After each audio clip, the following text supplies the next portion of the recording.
पापा 200 या 300 रुपया दिहाड़ी रोज कमाते हैं, उन्हें रोज काम भी नहीं मिल पाता है सही तौर पे। आइयो काज कर लागल छलिए जाय लेल छलिए, कल के मीडिया वाला साहब वाला ओई के लेल नहीं गेलिए। वो हमेशा बोलते थे अगर हमको किडनी बेचना पड़ेगा ना तो किडनी बेच के तुमको पढ़ाएंगे, लेकिन तुम पढ़ो। बच्चिया के कथी के रिजल्ट लिया से बुझल है? हम बिसरिए जाइ छिए, भूलिए जाइ छिए। हम मूर्ख छी, हम अनपढ़ छी, लेकिन हम अपना तरीका बच्चा के नहीं बनाए। बउआ के कथी के नौकरी लगलिया से अहाँ के बुझल है? हाँ, बुझल कि सरकारी नौकरी लग गई। सरकारी नौकरी लगलिया। मैं फर्स्ट लड़की हूँ यहाँ की जो मैं पोस्ट ग्रेजुएशन यहाँ तक आई हूँ, और मैट्रिक इंटर भी करने वाली मैं फर्स्ट लड़की हूँ अपने टोला मोहल्ला से। समाज कहे चला कि विवाह कर दहत, बेटी बड़ी हो गई तो शादी कर लो, ये सब देखने को बहुत मिला है, बहुत सुनने को मिला है कि शादी कर लो शादी कर लो। खुद मसाला बनेली, ईटा ढोली, मसाला लके गेली, वहाँ कोदारी चलैली, खत्ता खनली, यह सब कैली। उसमें अनबैलेंस का एक कारण था कि मैं उस बीच में मैं समूह का काम करना स्टार्ट कर दी थी और सीएम के पद पे। टोल मोहल्ला में मिठाइयों बटलिया के खाली अनहाइते बटवे ना। जी जी, जय भीम कहना ठीक है, बट उनको उससे ज्यादा है कि उन्हें शिक्षा पे मतलब कि जोर दे, क्योंकि बाबा भीमराव अम्बेडकर कहते थे कि सब कुछ छोड़ के मतलब शिक्षा पे जोर दिया जाए, शिक्षित तो बनो। मेरी जैसी लड़कियां अगर कर सकती हैं और भी फर्स्ट अटेम्प्ट में, तो कोई भी लड़कियां कर सकती है। शिक्षा वो शेरनी का दूध है, जो पिएगा वो दहाड़ेगा। इसे आत्मसात किया है और करके दिखाया है बेनीपट्टी प्रखंड के बसेट गांव के अनुसूचित टोले की बबीता कुमारी ने। बीपीएससी ऑडिटर की परीक्षा में सफल होकर के अब ये प्रखंड लेखा पदाधिकारी के तौर पर पंचायती विभाग में चयनित हुई हैं। खास करके इस कम्युनिटी की बात करें तो शिक्षा का अभाव तो है ही, साक्षरता प्रतिशत जो भी हो, लेकिन उच्च मुकाम पर जाना एक तरह से सपना जैसा होता है, लेकिन उस सपने को पूरा किया है बबीता, जिनके पिता का नाम सुरेंद्र राम जी है। सुरेंद्र जी हमारे साथ कैमरा फ्रेम में है, बबीता भी है, उनके शिक्षक मनोज सर भी है। सबसे पहले बबीता को ढेर सारी शुभकामनाएं बीएनएन प्लेटफॉर्म की तरफ से, और आपका स्वागत है बीएनएन के प्लेटफॉर्म पे। बबीता, सबसे पहला सवाल, कितनी बड़ी सफलता मिली है, कैसा महसूस हो रहा है? सबसे पहले बीएन प्लेटफॉर्म को बहुत बहुत धन्यवाद, और अभी जो सफलता हमें मिली है उसे काफ़ी खुशी मिल रही है। आपकी शैक्षणिक गतिविधियों की बात करें तो आपकी मैट्रिक कहाँ से हुई थी, इंटर कहाँ से किया, फिर ग्रेजुएशन कहाँ से किया आपने? मैंने मैट्रिक अपने एसएम हाई स्कूल बसवेज चांदपुरा से की हूँ, और मैंने 12th कॉमर्स सब्जेक्ट में पीडीसीपी कॉलेज बसवेज चांदपुरा से की हूँ, और ग्रेजुएशन एमकेएस कॉलेज तिरमुहान चंदोना से, जो ललित नारायण मिथिला यूनिवर्सिटी के अंतर्गत आती है, वहाँ से मैंने ग्रेजुएशन की हूँ। और हाल ही में मेरा पोस्ट ग्रेजुएशन भी डायरेक्ट एलएनयू मिथिला यूनिवर्सिटी से कंप्लीट हुआ है 2023 में। पीजी में आपका सब्जेक्ट क्या था ऑनर्स या ग्रेजुएशन में? मेरा अकाउंट ही ऑनर्स रहा था पीजी में भी। तो खास करके ये जो कम्युनिटी, आप अपनी टोले की बात करें या मोहल्ले की बात करें, उस तरह का माहौल नहीं मिल पाता है शैक्षणिक के तौर पे, खुद को प्रिपेयर कर पाएं या किसी दूसरे को भी पढ़ते देखें तो खुद का मनोबल बढ़ेगा, लोग पढ़ाई के प्रति नहीं जा पाते हैं। तो क्या आपकी पूरी पढ़ाई मैट्रिक से लेकर के अब तक जो आपने परिणाम हासिल किया है, इसी घर से, इसी मोहल्ले से पूरी हुई है? जी हाँ, मैंने ग्रेजुएशन के पार्ट 2 तक मैं यहीं अपने गांव से ही पढ़ी हूँ। उसके बाद पार्ट 3 में जब मैं टीना रावी मैम का यूपीएससी का इंटरव्यू देखी थी, तो भी मुझे लगा था कि मुझे इस क्षेत्र में आगे बढ़ना चाहिए था। तो इसको लेकर मैं कंपटीशन की तैयारी को लेकर मैंने दरभंगा गई थी, और सर बेसिक जितनी भी मेरी पढ़ाई हुई है मेरे गाँव से ही हुई है, और गाँव के ही स्कूल और ट्यूशन क्लास से ही मैंने कम्प्लीट की है। आपने कहा कि दरभंगा जाकर के आपने पढ़ाई की, और जहाँ तक आपके पिताजी के बारे में पता है कि अभी वो मजदूरी का काम करते हैं, जो आमतौर पर इस कम्युनिटी के लोग देखते हैं कि कंस्ट्रक्शन विभाग में रहते हैं या तो राजमिस्त्री रहते हैं, मजदूर रहते हैं। आपके पिताजी मजदूर हैं, राजमिस्त्री भी नहीं है। एक मजदूर होकर के बेटी को पढ़ाना दरभंगा कैसे संभव हुआ?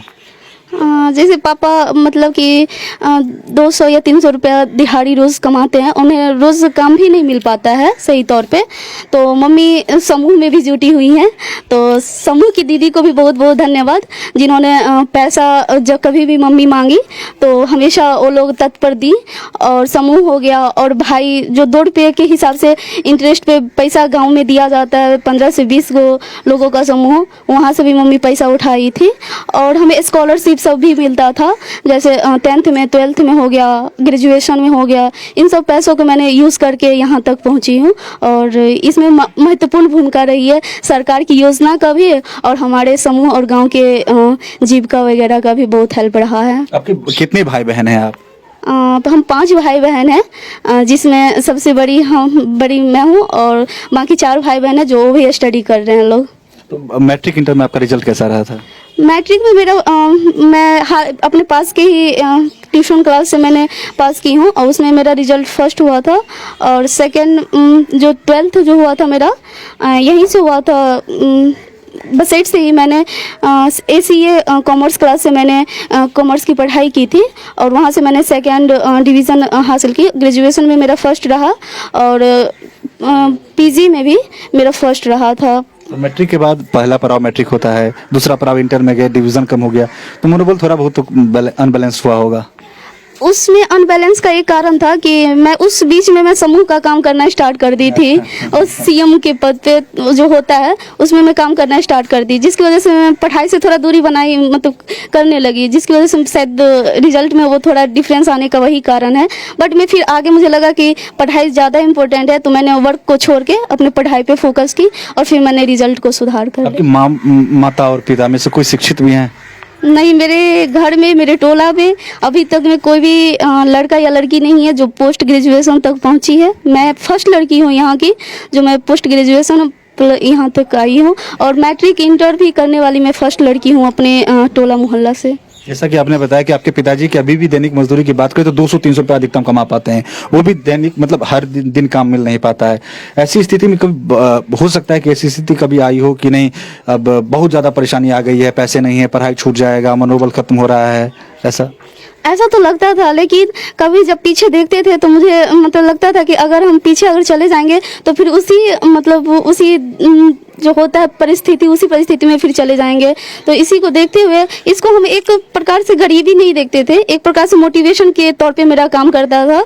मेरे पापा इतना गरीब है, मेरा घर ऐसा है वैसा जो भी है, ये सब एक प्रकार से मुझे मोटिवेट ही किया है और इसीलिए फर्स्ट अटेम्प्ट में शायद मुझे इतना आगे तक पहुँचाने में काफ़ी हेल्प किया है यही परिस्थिति, यही स्थिति। आपकी अभी उम्र कितनी है? अभी मेरी उम्र 23 साल हुई है और जब मैं शायद फॉर्म भरी थी उस टाइम मेरा 21 साल 2 महीना समथिंग था। तो मैं फर्स्ट अटेम्प्ट में ही मतलब उसी टाइम में फॉर्म भरी थी जब ग्रेजुएशन हुई, तभी मैं फॉर्म आया था ये। आपकी कम्युनिटी की बात करें तो शादी का दबाव तो 15-16 के बाल विवाह की करने की कोशिश होती रहती है, हालांकि जो उम्र सरकार की तरफ से तय है, शादी का दबाव नहीं मिला है अब तक? घर से तो नहीं मिला, लेकिन सोसाइटी से, समाज में तो, और समाज का कहना भी सही है, जहाँ तक वो कहते हैं कि बेटी बड़ी हो गई तो शादी कर लो, ये सब देखने को बहुत मिला है, बहुत सुनने को मिला है कि शादी कर लो शादी कर लो। बट हम अपने मम्मी पापा को बहुत बहुत धन्यवाद देना चाहते हैं, जो मम्मी पापा को कहते थे लोग, लेकिन मम्मी पापा हमको अभी तक एक भी बार नहीं बोलते थे कि सोसाइटी वाले ऐसे बोल रहे तुमको, ऐसे शादी करो, कभी नहीं बोले। वो हमेशा बोलते थे अगर हमको किडनी बेचना पड़ेगा ना तो किडनी बेच के तुमको पढ़ाएंगे, लेकिन तुम पढ़ो, जितना पढ़ना है तुम पढ़ो। आपके टोले मोहल्ले के बच्चे, अभी जो आपका जो रिजल्ट आया है उसके बाद माहौल कितना बदला है परिवार में?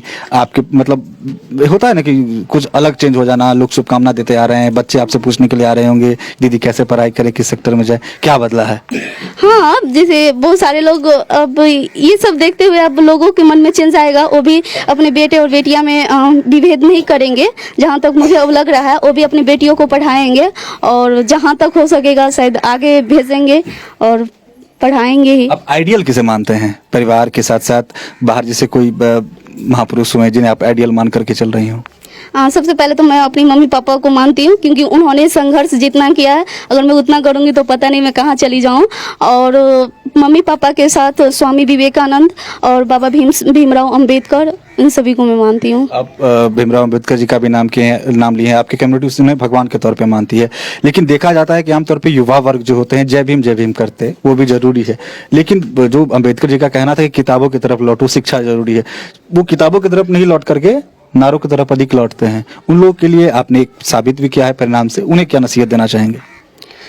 उन्हें मैं, उनका जहाँ तक वो कह रहे हैं जय भीम कहना ठीक है, बट उनको उससे ज़्यादा है कि उन्हें शिक्षा पे मतलब कि जोर दे, क्योंकि बाबा भीमराव अंबेडकर कहते थे कि सब कुछ छोड़ के मतलब शिक्षा पे जोर दिया जाए, शिक्षित बनो, ताकि सोसाइटी आगे बढ़ सके और एकता हो सके, संगठित हो सके। इन सबों में मतलब बाबा भीमराव अंबेडकर का कहना था। और जहाँ तक लगता है कि ये सबसे ज़्यादा आजकल सोशल मीडिया का अफवाह है, लोग जैसी भी होता है तो इंटरनेट पे जो भी एक कुछ भी वायरल हो जाता है तो उसके पीछे भागना स्टार्ट कर देते हैं। तो मुझे जहाँ तक लगता है कि लोगों को सोशल मीडिया से ज़्यादा उनको अपने शिक्षा एजुकेशन पे ध्यान देना चाहिए और उसे शिक्षित होना चाहिए। अगर वो शिक्षित होते हैं तो उनको जय भीम के साथ साथ उनको स्टडी पे भी ज़्यादा लगाव हो जाएगा और कहीं भी कुछ करेंगे तो मुझे लगता है कि वो सोच समझ के ही करेंगे।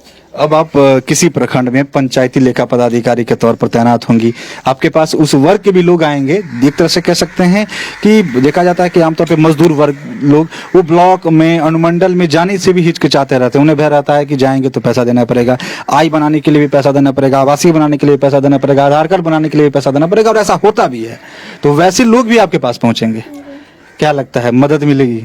पूरा भरपूर मदद मिलेगी और मैं चाहूँगी कि जो भी ऐसे लोग हैं उनको ग्राउंड से मैं उसको सेवा करूँ। और जैसे भी हो उनको सबसे पहले तो लोग डरते बहुत हैं कि बड़े अधिकारी हैं, उनसे बात कैसे करें, उसको कैसे कहें। तो मैं चाहूँगी कि उनके साथ अच्छे से बिहेव करूँ। हाँ, उनके साथ कम्युनिकेशन बेहतर हो ताकि वो मेरे से अच्छे से बात कर सके, अपना प्रॉब्लम बता सके और उनका मैं सॉल्यूशन निकाल सकूँ जहाँ तक मुझे हो सके और उनका प्रॉब्लम सॉल्व करने की कोशिश करूँ। आपके आंसर से एक और प्रश्न हम लेते हैं कि आमतौर पर देखा जाता है कि जो मजदूर वर्ग हैं या जो अफसरों से नहीं मिलना चाहते हैं या बात नहीं सही ढंग से कर पाते हैं तो और पदाधिकारी के बीच एक गैप क्रिएट होता है। जैसा कि आपने कहा कि पहले बात होनी चाहिए तब जाकर कोई समस्या रखेंगे, तो आपको क्या लगता है कि सिस्टम में कहाँ थोड़ा बहुत बदल होना चाहिए ताकि लोग अपनी समस्या सही से रख सकें? सबसे पहले तो लोग जो है उनको एक डर प्रकार का मन में बैठ गया, हाँ बना हुआ है कि वो बड़े अधिकारी हम कैसे बात करें, क्या कहें, उनको अपना प्रॉब्लम कैसे बताएं। तो सबसे पहले उनको दूर करना होगा। और मुझे जहाँ तक लगता है कि लोगों के साथ साथ जो हमारे उच्च पदाधिकारी जो भी अधिकारी हैं उनसे मतलब बात करने के लिए उनको सामने से बात करना चाहिए। और जो भी हमारे जैसे जो भी अधिकारी बने हैं तो उनको है कि वो लोगों के साथ जो भी हमारे यहाँ से कृषक मजदूर जो भी लोग जाते हैं उनके साथ बेहतरी से मतलब कम्युनिकेशन कर सके, बात कर सके ताकि उन्हें भी कंफर्टेबल फील हो। उन्हें ऐसा ना लगे कि हम कोई बड़े अधिकारी से मिल रहे हैं, उन्हें भी महसूस हो कि हम एक आम लोगों से ही बात कर रहे हैं, एक आम जनता से बात कर रहे हैं, ताकि वो अपना प्रॉब्लम सारा बता सके और वो सॉल्यूशन एक अच्छे बेहतर रूप में दे सके उनको, जो काफ़ी अच्छा रहेगा। आपसे एक अंतिम सवाल लेंगे कि एक लड़की होकर के आपने इतना बड़ा मुकाम हासिल किया है। आमतौर पे लड़का और लड़की में विभेद तो दिखाई जाता है, हर जाति हर वर्ग में है। तो लड़कियों के लिए आप क्या क्या संदेश देना चाहेंगे कि जो शिक्षा की तरफ आ रही हैं वो शिक्षा करके ना सिर्फ शादी को टारगेट रखे कि डिग्री हासिल करना है और अच्छे घर में शादी कर लेना है डिग्री के आधार पे, उन्हें क्या संदेश देना चाहेंगे कि जो बेहतर रोजगार की तरफ आए, कंपटीशन की तरफ आए, बीपीएससी की तरफ, एसएससी या बीएसएससी की तरफ, वो किस तरह से खुद को मेंटली प्रिपेयर करे, तैयारी करे, और खास करके आर्थिक रूप से कमजोर लड़कियां? उसके लिए मैं कहना चाहूँगी स्पेशली लड़कियों के लिए और लड़कों भी जो अगर आर्थिक स्थिति से कमज़ोर है वो अपने स्कूल के जो भी उनको फंड मिलता है, जो भी गवर्नमेंट के द्वारा स्कॉलरशिप मिलता है, उनका यूज़ वो कर सकते हैं स्टडी में। और सरकार के द्वारा 12th पास आउट करने पर स्कॉलरशिप भी दिया जाता है, लोन भी दिया जाता है और वो जिन क्षेत्र में बढ़ना चाहते हैं उस क्षेत्र में बढ़ सकते हैं। और प्लस लड़कियाँ जो पढ़ना चाहती हैं, स्पेशली जो पढ़ना चाहती है, तो वो अपने माता पिताओं से बात करें, उन्हें समझाएं, मनाएं कि हम भी कर सकते हैं। अगर कोई लड़कियां, अगर मेरी जैसी लड़कियां अगर कर सकती हैं और भी फर्स्ट अटेम्प्ट में, तो कोई भी लड़कियां कर सकती है, बशर्ते कि उन्हें कंटिन्यूअसली प्रयास करना चाहिए। और वो प्रयास करेंगे तो मुझे लगता है कि वो हमेशा सफल होंगे ही। बबीता, एक और आपसे प्रश्न लेना चाहेंगे कि अभी तो आपको एक मुकाम मिल गया है, एक पद मिल गया है, सैलरी भी मिलेगी, पापा को आर्थिक रूप से जो समस्याएं थी वो भी थोड़ी बहुत कमी होगी, पढ़ाई के लिए पर्याप्त आपके पास पैसे रहेंगे, क्या मुकाम यहीं तक थमेगा कि आगे बीपीएससी यूपीएससी की तरफ भी निगाहें हैं? आगे भी प्रयास रहेगा और मैं आगे भी करना चाहूँगी, बीपीएससी यूपीएससी की तरफ मूव करना चाहूँगी जहाँ तक मेरे से हो सके, और मैं प्रयास करूँगी कि वहाँ तक जाऊँ। और ये हमारे साथ बबीता थी, और बबीता के पिताजी सुरेंद्र राम जी भी हैं, मजदूरी का काम करते हैं, ईंट ढोते हैं, 200 से 300 रुपया मजदूरी मिलती है, रोज काम भी नहीं मिल पाता। और ऐसी स्थिति में इस पिता ने इस बेटी को उस मुकाम पे पहुंचाया कि आप आज पूरे समाज के लोग इन्हें बधाई देने के लिए आ रहे हैं, और यहाँ तक हम लोग भी इनके दरवाजे पे पहुंचे हैं। तो ये वो वजह है इनका मेहनत, एक तरह से इनका जिद और इनकी बेटी का ललक कहें पढ़ाई के प्रति और एक जुनून जो उन्होंने पद को हासिल किया है। सुरेंद्र जी, बच्चिया के कथी के रिजल्ट लिया से बुझल है? हम बिसरिए जाइ छियै, भूलिए जाइ छियै, ओते हमरा बाज ही नहीं अबैया, कही नहीं अबे तो हम की कह सकै छियै। कथी भेलिया, नौकरी लगलिया? हाँ, से नौकरी लगलिया, से बुझबै हम। सरकारी नौकरी? सरकारी नौकरी। तो बच्चा के केना पढ़ाबै छलिए अहाँ कैसे मजदूरी में कते रुपया भेटैया पर डे 300-400 रुपया मिले छलिए जेना जेना समय आगे आगे बढ़ले वही हिसाब से रोज बढ़ले वही मुताबिक काम करे छलिए वही मुताबिक रोज दै छलिए। तो केना पढ़ाबै केना छलिए 4टा 5टा बच्चा छै सब पढ़ि रहल छै अहाँ के अपनो कमाई छलिए बाप तो 5-6 साल से वृद्ध भऽ गेल बापो भी कुछ सहारा दे दै छलिए वही वजह से वही के सहारे नहीं होइ छलिए तो ग्रुप में पैसा समूह वाला लऽ लै छलिए वही सबके सहारे पूरा करै छलिए। अहाँ के अगल बगल में कम्युनिटी में लोग अपन बाल बच्चा के नहीं पढ़बै छै त अहाँ केला पढ़ाबऽ लगलिए हमरा मन में एगो शौक रहे कि हम मूर्ख छी हम अनपढ़ छी लेकिन हम अपना तरीका बच्चा के नहीं बनाए कुछ पढ़ा दी। अखन जे रिजल्ट एलैया तऽ लोक सब आबै छै शुभकामना देबऽ के लेल जी अबै छै आशीर्वाद देवे हमरा बच्चा के अबै छै। की बदललै माहौल लोग सब पूछैत हेता कि बुआ केना पढ़ाबै छलहक हाँ ये बात कहै छलिए लेकिन कहलिए कि सुख दुख काट के ऐसे बच्चा के आगे बढ़ेली।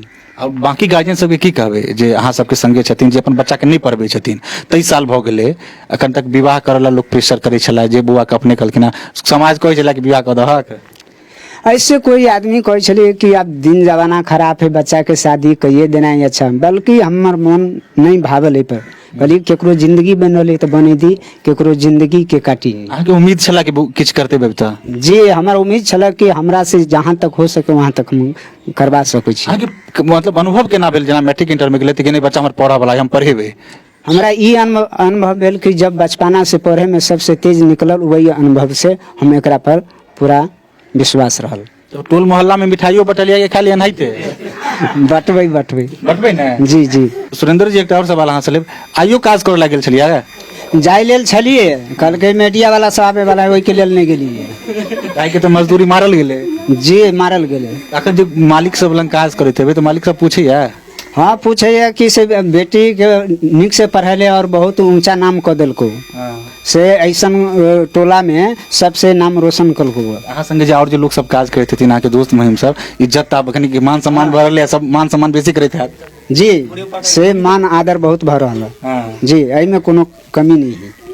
तो मतलब कि बेटी पदाधिकारी बन गेल के बाद वहाँ मजदूरी कहिए रहल छै पूरा समाज हमर खुशी ऐसे भ गेल और जते मालिक के काज करे छलिए सब खुशी है। अच्छा अहाँ अथी राजमिस्त्री मतलब मजदूरी करै छै ना जी हम मजदूरी करी मजदूरी में कथी कथी काज करै छै कथी मसाला बनेली ईटा ढोली मसाला लके गेली वा कोदारी चलैली खत्ता खनली ये सब कैली तख्ता बढ़ैली जे मिस्त्री मंगलक से देली। अपना जमीनो अछि की जमीन हमरा नहीं है जते पर बास कर रहल छी एक तरह से हाँ जितबा पर छी ओतबे है बस अब तो सब किछ भऽ बेटी पदाधिकारी बन गेलै हाँ।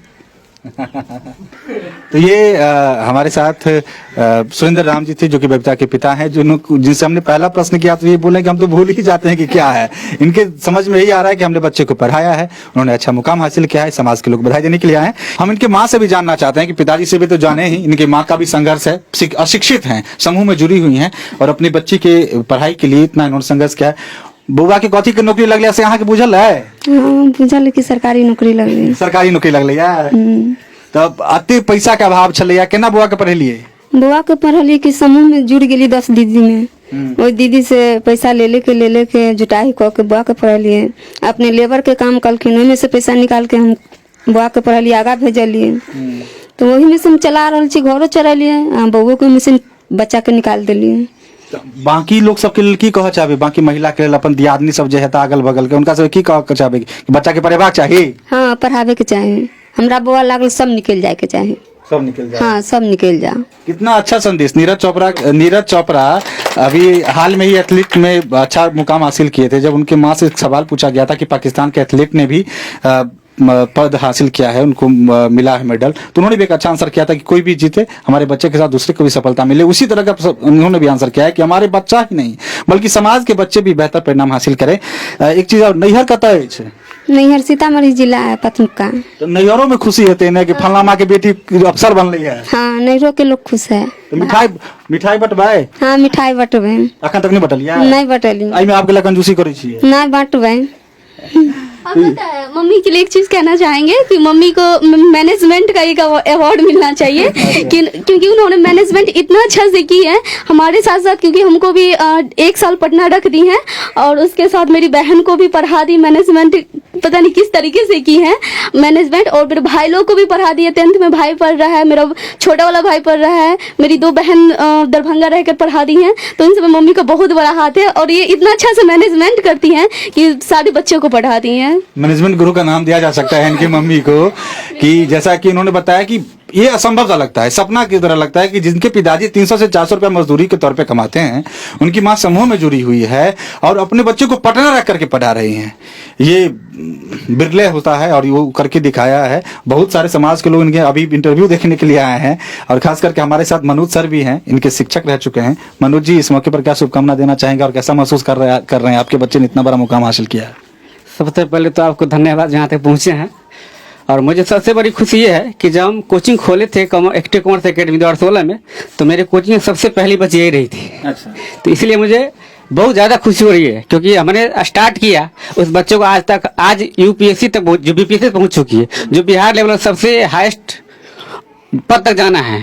और आगे भी यही शुभकामनाएं देते हैं। हम चाहते हैं कि बबीता यूपीएससी तक जाए, क्योंकि जिस कम्युनिटी से ये आ रही है, हम चाहते हैं क्योंकि जिस जो पद मिलने जा रहा है इसको हमेशा बहुत छोटे छोटे लोगों से मिलना होगा, क्योंकि समस्या का पंचायत लेवल से काम मिलेगा और जब तक पंचायत आगे नहीं बढ़ेगी मेरे देश आगे नहीं बढ़ सकता है। तो इनको हम यही सलाह देंगे अभी भी, क्योंकि विद्यार्थी रह चुकी है, तो सलाह यही देंगे इसको हम कि कम से कम जितना बच्चे आपके पास अगर जो भी काम हो पंचायत जो ऑडिट करने का आपको मौका मिले, किसी मुखिया का आपको काम मिलेगा, मुखिया को क्या काम किया है, पंचायत सचिव क्या काम किया है, जिला परिषद काम किया है, उसका बारीकी से देखिएगा। कहीं भी आपको कटौती मिला उसको छोड़ना नहीं है। इसको अच्छी तरह से निवारण करेंगे, ये मेरा विश्वास है और आगे भी काम करेंगे। तो ये हमारे साथ बबीता थी। बबीता के पिताजी हैं सुरेंद्र राम जी, उनके शिक्षक थे हमारे साथ मनोज सर, और उनके समाज के लोग आप पीछे देख सकते हैं कि इतनी बड़ी उत्सुकता है कि मीडिया आया है, रिकॉर्ड हो रहा है, इंटरव्यू लिया जा रहा है। तो कितना बड़ा एक कम्युनिटी के लिए इस तरह की खबरें उठना, इंटरव्यू होना, मीडिया का आना, इतना बड़ा मुकाम हासिल करना, एक तरह से पंचायती विभाग में प्रखंड लेखा पदाधिकारी बन के ये जाएंगी, लोगों के बीच अफसर बन के रहेंगी। तो ये समाज का नाम इन्होंने रोशन किया है, अपने परिवार और संघर्ष को इन्होंने मुकाम दिया है और खास करके प्रेरणा के रूप में भी उभरी हैं उन बच्चों के लिए, हर जाति हर वर्ग के बच्चों के लिए जो एक तरह से आर्थिक कमजोरी के अभाव में, आर्थिक के अभाव में पढ़ाई को छोड़ देते हैं, मुकाम नहीं हासिल कर पाते हैं। और बबीता ने खास करके अंतिम में सारा क्रेडिट अपनी मम्मी को दे ही दिया है कि मैनेजमेंट गुरु के तौर पर कैसे उनकी मां ने अपने तमाम बच्चों को, इनको भी पटना भेजा, इनकी छोटी बहन को भी फिर पटना भेज दिया, फिर उनसे जो छोटे भाई दरभंगा, उसके बाद मैट्रिक में पढ़ा रहे हैं एक बेटे को, बच्ची को, है ना। तो ये चीजें एक महिला के तौर पे जो कहा जाता है कि महिला प्रबंधन करने में बहुत सक्षम होती हैं, उसका नमूना इनकी मां ने भी दिखाया और परिणाम दिखाया है बबीता ने। तो बबीता जो कि सुरेंद्र राम जी की पुत्री है, बेनीपट्टी प्रखंड के बसैठ गांव के अनुसूचित टोला की निवासी हैं, इन्होंने एक बड़ा मुकाम हासिल किया है। पुनः उन्हें बीएनएन न्यूज प्लेटफॉर्म की तरफ से ढेर सारी शुभकामनाएं। आप लोग देखते रहे बीएनएन न्यूज। धन्यवाद। अब बेनीपट्टी में झोला प्रिंटिंग की फैक्ट्री, जहां कम खर्च में क्वालिटी वाले झोले बनाए जाते हैं। ईएमआई पर भी यहां से माल ऑन टाइम डिलीवरी ले जा सकते हैं। साथ ही लड़की की शादी में यहां मिलता है मुफ्त में झोला। तो आज ही संपर्क करें श्याम एंटरप्राइजेज, बेनीपट्टी, बेटा बाजार, नियर ग्रामीण बैंक।